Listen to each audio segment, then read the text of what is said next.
Welcome to Tennis Spin, where we put our spin on your tennis. I got a tape measure today. You guys traveling with tennis rackets this year? Well, I'm going to show you how to do it. Stay tuned.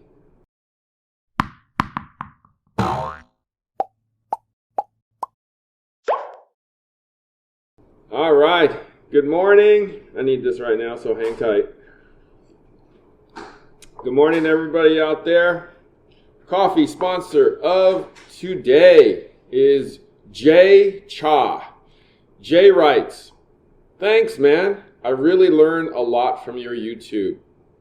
I've been playing tennis for 30 years, but you tell what I was curious about for a long time."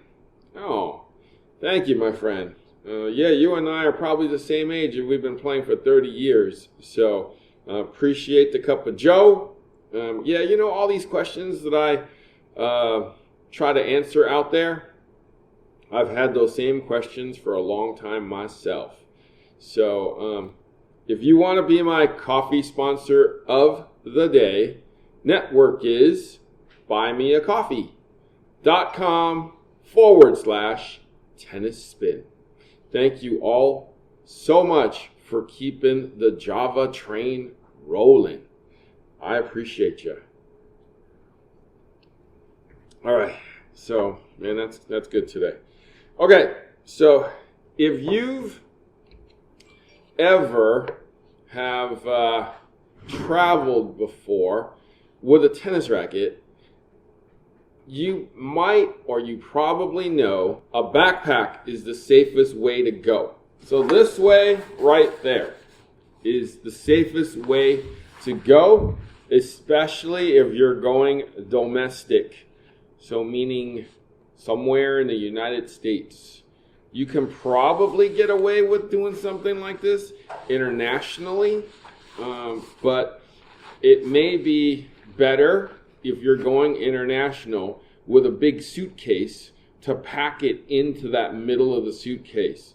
So, you know, wrap all your clothes around it in the middle or towards where the handle is if you're going overseas and checking in the bag.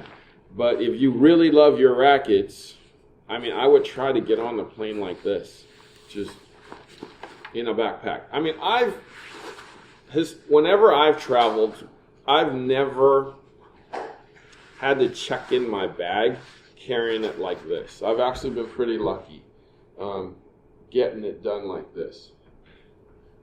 I would say maybe most of the time I throw it up top and it's cool. You know, they'll close the thing and put a couple things around it if possible. They used to let me put it under the seat and have the handles, the grips stick out. The only time that I got called for that was when I was on a Southwest plane and I was like one of the first few in with the racket. So what do? I go after that exit row, and when I did that, I got called for it. They're like, those handles can't stick out on the exit row. And I'm like, oh, great. So I handed it to the bag over and she stored it above for me. But most of the time, you want to keep your rackets safe and sound with you, do it like this. Some people, some airlines, will let you get away with something like a 6-pack. So, but when you do this, right, and have this behind you, that looks pretty substantial. Now, so this will be very, very iffy. Very, very iffy. I would say that depending upon how full your flight is and who's working at the gate will depend on if you're able to put this up above. So, I mean, I've seen certain people get on, but some of those planes aren't fully full. but given the state of travel right now, they're pretty full. So it'd be a little on the tough side to get away with a 6-pack right now. But you never know, okay? Because that does look bulky. Remember, 22 inches on the check-in. 22 inches is right there.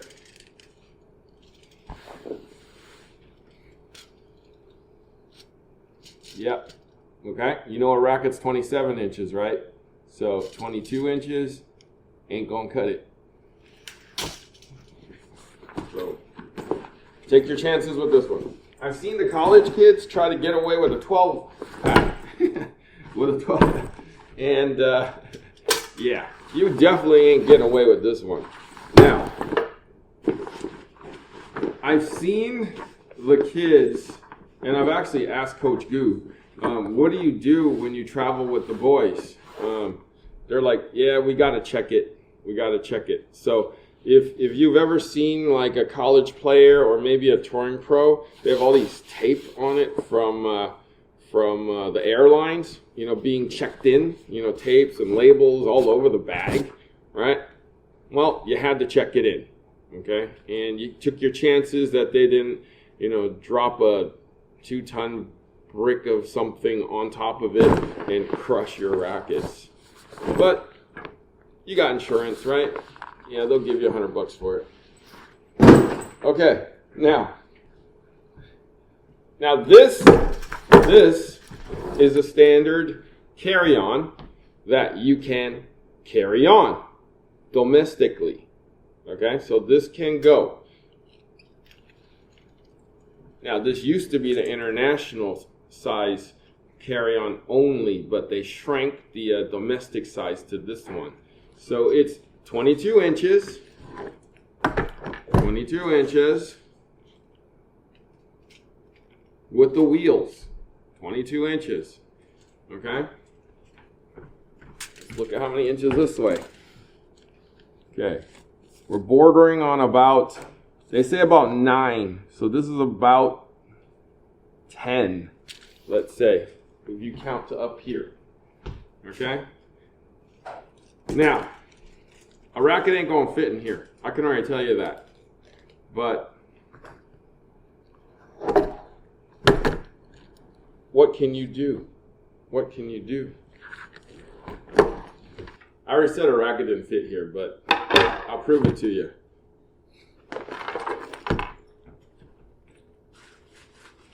Okay? Yeah, your racket ain't gonna fit in here. But you want to carry it around like that. Okay?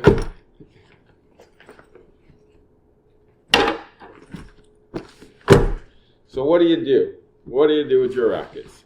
If the check-in doesn't fit, your only option is a backpack.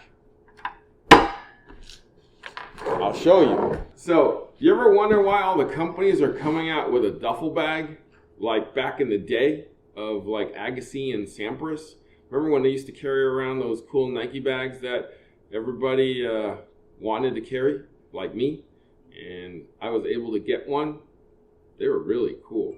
And I feel like that time has come again. Everybody's coming out with a duffel bag. So here's the thing with the duffel bag, guys. I just got this cool one from Selenco. Remember, 22 is our magic number.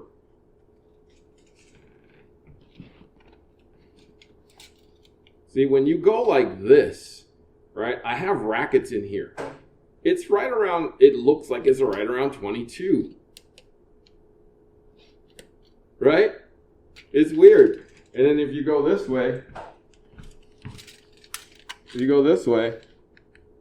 you could probably push it down to about 9 is what they were asking for. So carrying a duffel is a little deceptive because when you walk through that the TSA or when you get into the gate to you know, go onto the plane, they look at the bag and they're like,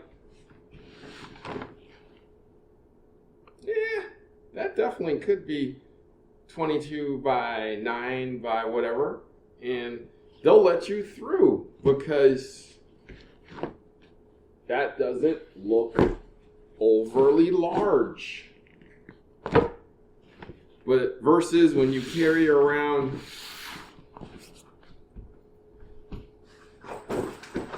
this guy, right? It's different, right? This racket shape throws it off. So duffel bag could be the way to go. Because you can put a lot of stuff in here. You could fill it up and you'd be good. I mean, you could put probably like 10 rackets in here, fill it up, throw some shoes in here, change of clothes. I mean, and it'll still kind of look just like this size. So this one's pretty cool. The guys at Slinko just sent me this, and I was like, yeah, it's time to travel. And I can travel with this one pretty easily. So I got my clothes in here, some rackets, my cap, throw my shoes in here. Got one huge compartment, and there's even side compartments. Oh, that's even padded. Man, that's crazy. It's hard to tell when it's all black, I know, but there's a ton of great compartments in here. It's it feels like it's weatherproof, like waterproof or water resistant, as they say. We've got the handles on both sides, so that when they pull it, they don't damage too many things on the inside. And the most important thing is your rackets are in here and they're covered. There's even a little shoe compartment on this side. You put your shoes in here, at least one pair. So, hey, guys, backpack, duffel bag would probably be the best way to go on this. You could look like a pro doing it. Like, check it out. See, long straps. You can just throw it over your shoulder like that. See? Right? Imagine me walking into the gate like this. Are they going to stop me? Are they going to say, hey, does that fit in that little thing, that little display? It looks like it will, won't it? Because you can't get a beat on what the size really is. So, duffel bag, people, duffel bag. Sturdy, and that's just cool. Guys, ready to travel? 22, guys, 22. But I think you can get away with the duffel or the backpack. Guys, good luck. Happy traveling. Good luck in your league play. Have fun playing tennis in your sunny sides of towns. Of tennis courts, actually. Where we put our speed in your tennis. All right, ready?